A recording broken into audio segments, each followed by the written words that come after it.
بسم الله الرحمن الرحيم وبه نستعين. أستعين بالله على ألا أظلم أو أظلم. حبيباتي وأحبائي الكرام، أهلا بكم معايا ولحظة انتباه جديدة.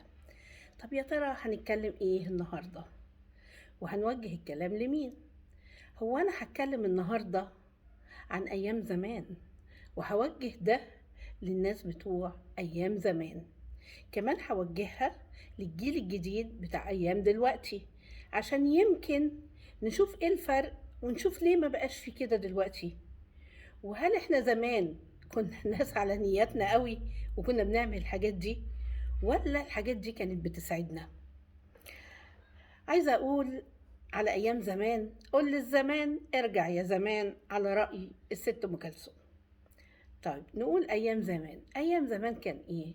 كان يا جماعة كبرنا، تلفزيون، عشا خفيف، قعد قدام التلفزيون وقدام المسلسلات بتاعت مش عارفة 7 وربع وبتاعت 8 وربع، سواء مسلسل عربي وبعدين مسلسل أجنبي، يعني شوية حاجات كده.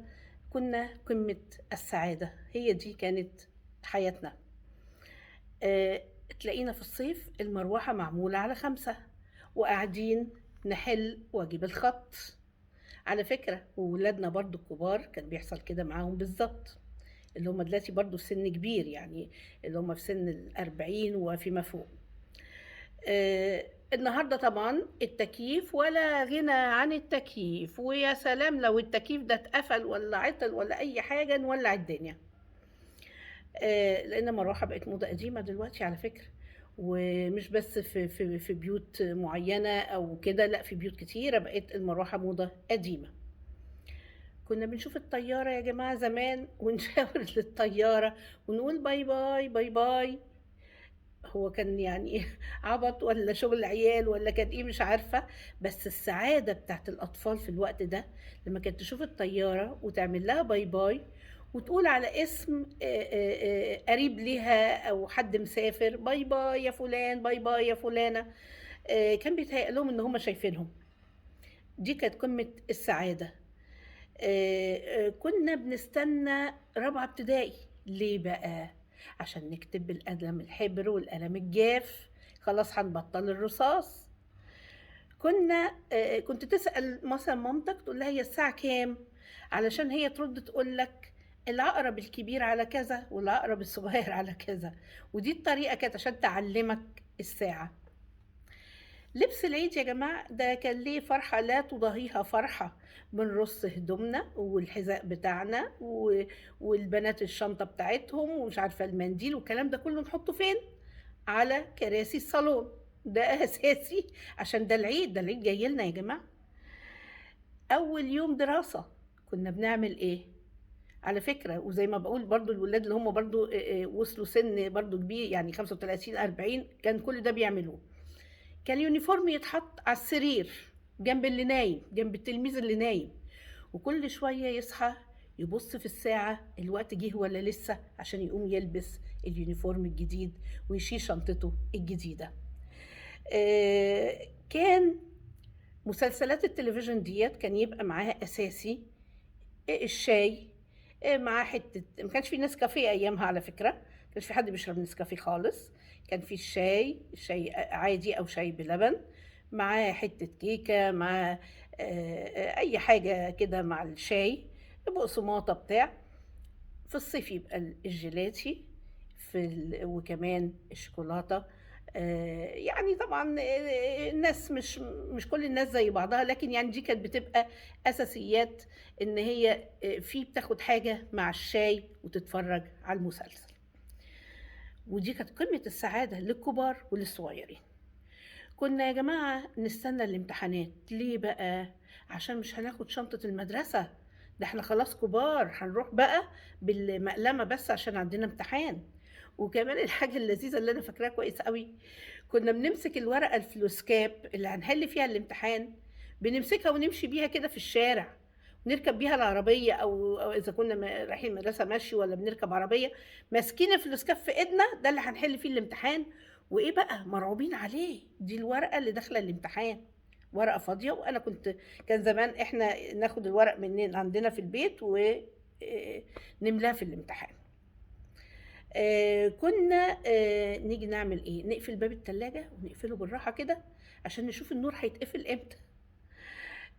كنا نجري على المسحراتي في رمضان ونقف نترصص كده فوق البلكونة، فوق الرصيف، فوق السور كده، ونبص على المسحراتي ده.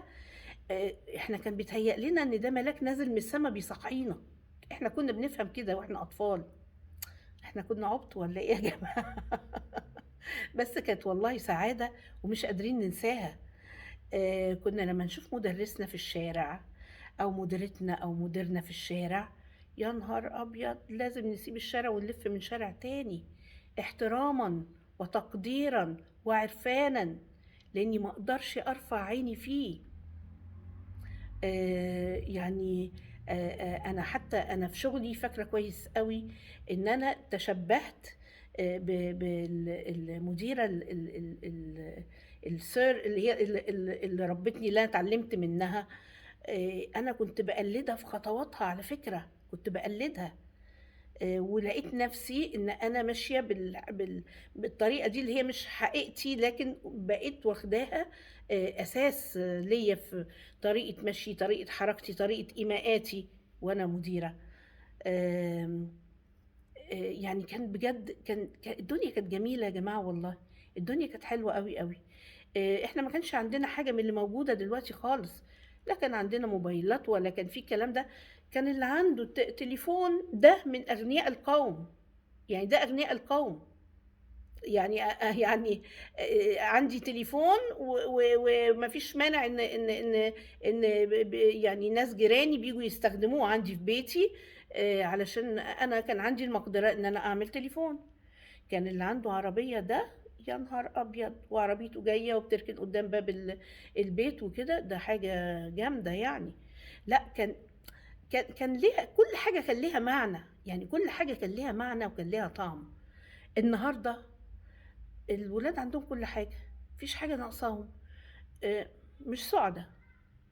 احنا كنا سعدة، هما مش سعدة. فأنا بوجه لهم، بقول لهم السعادة مش في الحاجات دي يا جماعة، بالعكس السعادة في القناعة. السعادة في ان انت راضي نفسك وراضي ربك وراضي باباك ومامتك وانك محترم والناس بتبص لك باحترام. اعتقد هي دي السعادة اللي احنا كنا بنحسها ايام زمان. وقول للزمان ارجع يا زمان. طب نقول بقى كلمات مأثورة. لولا وجود عكس المعنى لما كان للمعنى معنى، فلولا وجود العسر لما كان لليسر معنى، ولولا وجود التعب لما كان للراحة معنى، ولولا وجود الحزن لما كان للفرح معنى، ولولا وجود الظلام لما كان للنور معنى. طب أنا هقولها تاني. لولا وجود عكس المعنى لما كان للمعنى معنى، فلولا وجود العسر لما كان لليسر معنى، ولولا وجود التعب لما كان للراحة معنى، ولولا وجود الحزن لما كان للفرح معنى، ولولا وجود الظلام لما كان للنور معنى. حبايبي وحبيباتي، كده احنا انتهينا النهاردة من موضوع أيام زمان، وإن شاء الله بإذن الله هنرجع للأيام اللي احنا فيها، وهرجع لكم بفيديو جديد بإذن الله. وإلى لقاء قريب مع لحظة انتباه، والسلام عليكم ورحمة الله.